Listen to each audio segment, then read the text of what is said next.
भ्रष्टाचार और रिश्वतखोरी के खिलाफ मेरा संघर्ष जारी रहेगा, अंजाम चाहे जो भी हो।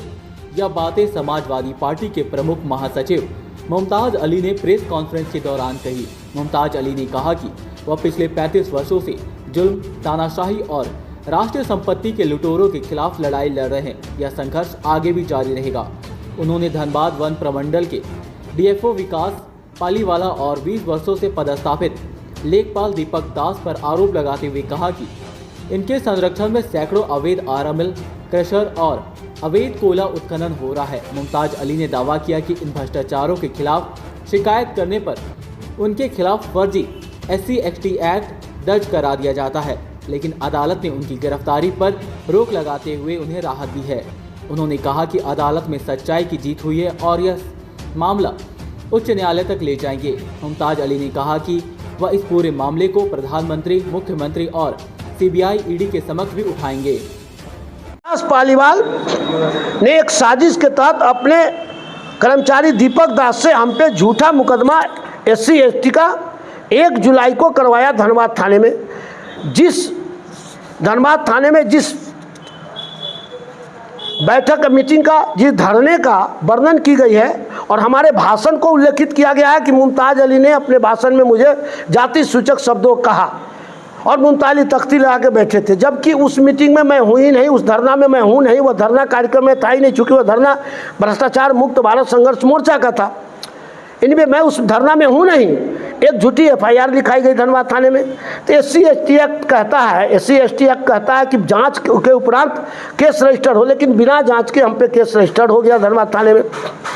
और जब मैंने विभाग से मांग किया चास में DFO CF कार्यालय से कि किस परिस्थिति में केस हुई, तो वो एक दूसरा अपने विभाग में बयान देते हैं कि मुमताज अली ने मेरा ट्रांसफ़र करवा दिया बोकारो में, मुमताज अली दबंग है, मुमताज अली हमारे खिलाफ लिखा पढ़ी कर रहे थे, 2 वर्षों से हमारे खिलाफ सरकार को लिख रहे थे, हम पे जांच हो रहा था। इससे मैं और मेरे परिवार काफ़ी आहत थे और इसी डर से मैं खौफ से मुमताज अली पर धनबाद में मुकदमा कर दिया।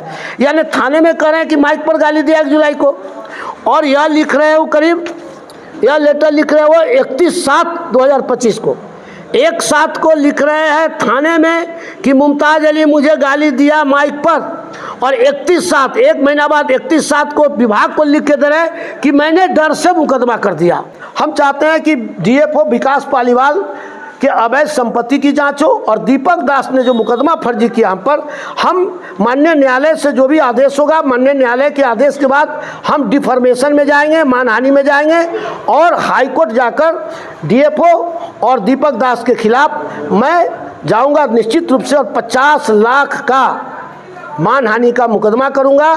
चूँकि हमें मानसिक प्रताड़ना मिली, हमें काफ़ी मैं आहत हुआ, मेरा जीवन हमेशा संघर्ष से भरा रहा है और मैं जुल्म और जालिम के खिलाफ हमेशा संघर्ष करता रहा हूँ, रिश्वत भ्रष्टाचार के खिलाफ मैं हमेशा संघर्ष करता रहा हूँ और यह संघर्ष मेरी जारी रहेगी और जुल्म और जालिम के खिलाफ मेरी आवाज़ बुलंद होती रहेगी। अंजाम का परवाह मुमताज नहीं करता। तो हम सभी समाजवादी ये मांग करते हैं कि दीपक दास के ऊपर कानूनी कार्रवाई कर, ये मुकदमा जो है डिफेंस उनके ऊपर चला करके उनको गिरफ्तार किया जाए, और जो DFO विकास पालीवाल हैं जो उनके इशारे पर दीपक दास जी चल रहे हैं, और साथ ही साथ उन पर भी जो कि मुकदमा का दर्ज किया जाए, ये हम सभी लोग उनकी मांग करते हैं। ऐसा नहीं है कि किसी को आप झूठा गिरफ्तार करवाइए, किसी का अपमानित कीजिए, और भ्रष्टाचार के खिलाफ आवाज़ उठा है, कोई ऐसी आवाज़ नहीं उठी है। क्यों अपने भ्रष्टाचार को लोग दबाना चाहता भाई? क्यों ऊपर के में शासन से, प्रशासन से हम लोग ये मांग करना चाह रहे हैं कि भाई ऐसे भ्रष्टाचारी को आप तत्काल जो कि उस पर कार्रवाई कर हम निलंबित करें उसको, इसका हम लोग का मांग है।